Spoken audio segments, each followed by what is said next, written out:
ball-jointed dolls. The Asian ball-jointed dolls started back in 1999 with the Volks line Super Dollfie. And basically what the term Dollfie is combined with is doll and figure. Because the Super Dollfies, Volks comes out with Dream Dollfie type dolls, and they're made out of vinyl instead of resin. And they look more anime-esque, so thus the whole doll figure thing.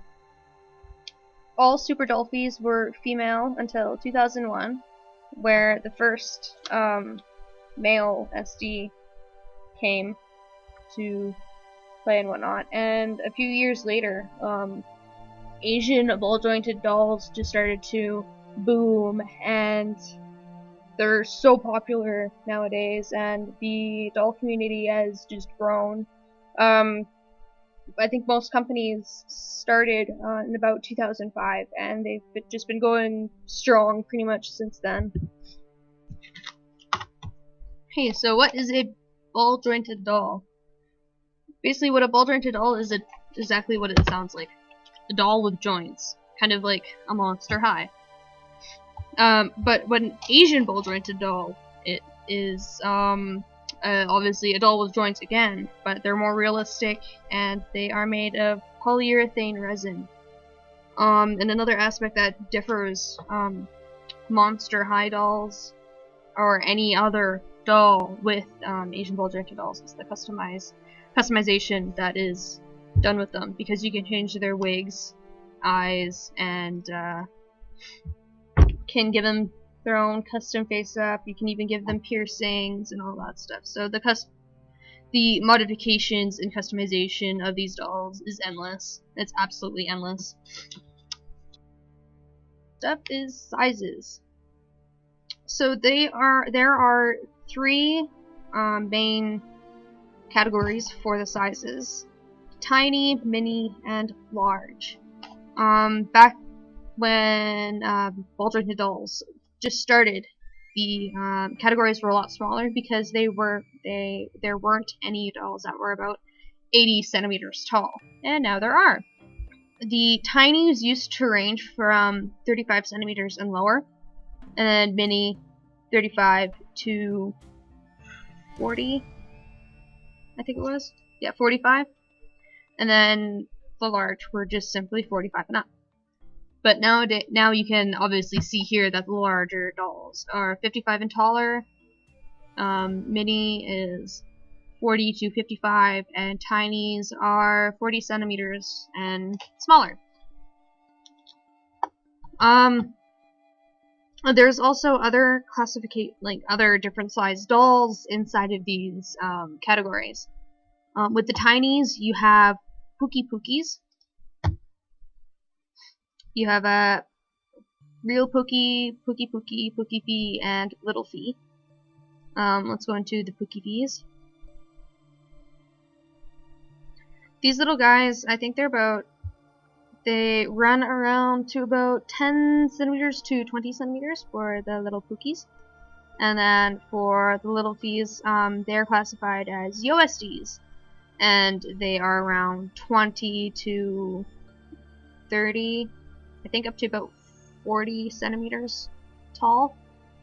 And you can obviously tell that the USDs they have like a cute little chubby baby face, and that's what USD stands for, Infant Super Dollfie. But also in the tiny range, you get dolls like what the assumed Fairy Legend line comes out with. Obviously you can tell that these dolls they look like a really large doll, but in reality they're only 26 centimeters tall. So obviously when you're picking out your first doll, you have to be careful of because usually with the company photo and whatnot, they look like a full doll and whatnot, and you will see that some of them will come as a full set and others won't. So let's take this Honey Delph here. So you have to really read what the doll comes with. So this little girl comes with the assembled doll, a random wig, random 44mm eyes, and a Lutz box and 2 blankets. So, all of this here is not included. You just get a random wig. You could be getting this one or a completely different one and random eyes. You could be getting those ones, or again a different color completely. Okay, so full set. There are a lot of dolls out there that will be full sets as well. So that means they come with the entire outfit, the wig shown in the picture, eyes shown in the picture, and even the face up. But you really have to read between the lines. Like I know for Doll Zone, you can get a full set, and you can also choose to get the new doll. And they also have different skin colors and whatnot. And that's another option too, is the resin color. Yay! Obviously you can choose with Doll Zone. You can choose white skin, normal pink, and normal yellow. They used to do tan skin, but I think they stopped doing that at about September 2011. Some dolls will end up having seam lines, and some companies will have the option of letting you get the seam line removal. And as you can see here, that there is some seam lines on this doll, more Model F Hanyon Show. But I'm not too picky about them. My other doll, she's a Dream of Doll Kala, she has some seam lines as well. But really, the whole seam line thing is to the owner's preference. I don't really care for them because they're not that bad. The only really bad one is on her feet, and I don't really care because it's her feet. But yeah, there are some dolls, you can sand them down by yourselves or just get the company to remove them for you. These two, they are Zoom Monthly MSD dolls, so they are mini. The reason why I'm just using these guys as an example because none of my dolls have body blushing anymore. I did blush my Kala, but her new face up clashes with the body blushing that I did on her. But basically what it is just the blushing you see here on the feet and a little on the knees and whatnot, and there is a little on the hands as well. It just helps bring the doll, the doll come to life. That's really all of the blushing is. You can choose to have it or choose not to. And I haven't gotten around to actually painting my Dream of Doll girl, but she will be getting blushed eventually. Restringing. So basically what you do for restringing is take apart the doll, and you would have the elastic that actually holds the doll together. And if your doll is floppy or too tight, you would either have to either tighten up the string or loosen it. So you would have to untie the knot that's holding it together and then retie it. And other ways to make the doll pose better is there's hot glue sweetening, which you use a low temp hot glue gun, and you spread the hot glue in the joints, and it'll make the joints stick together. And another way to help the doll pose better is wiring. So you basically use the wire as backup with the string, so it'll pose just a lot better because it's wire and it's better. Once you've picked out your doll and you actually have it and everything, and you're freaking out, how do I take care of it now? What do I do to, I heard about yellowing and all that stuff. Well, yellowing will happen with a doll, no matter what. That's what resin, this type of resin does. It yellows. And UV light actually speeds that up. So, for the storage of the doll,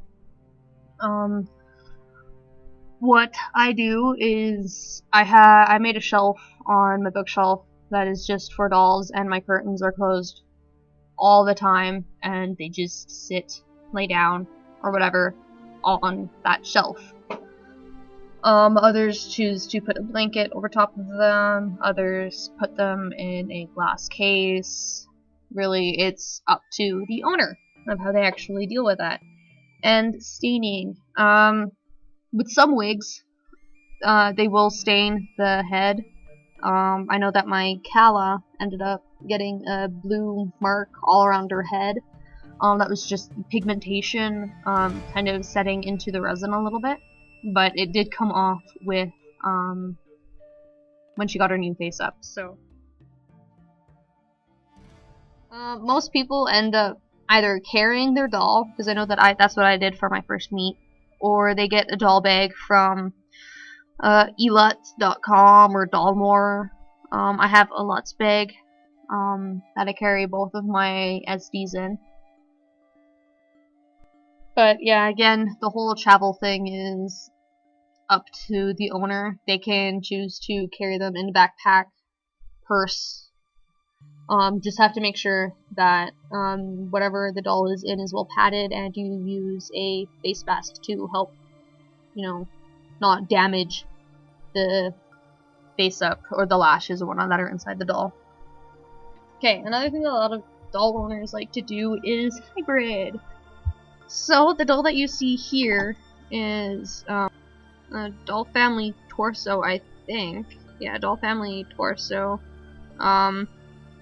Dollmore something is in there. Oh, the hands, and then assume legs. So yeah, this is like a mega hybrid doll. Usually what people end up doing is they take the head from one company and a body from another, and you get the perfect doll that you actually want.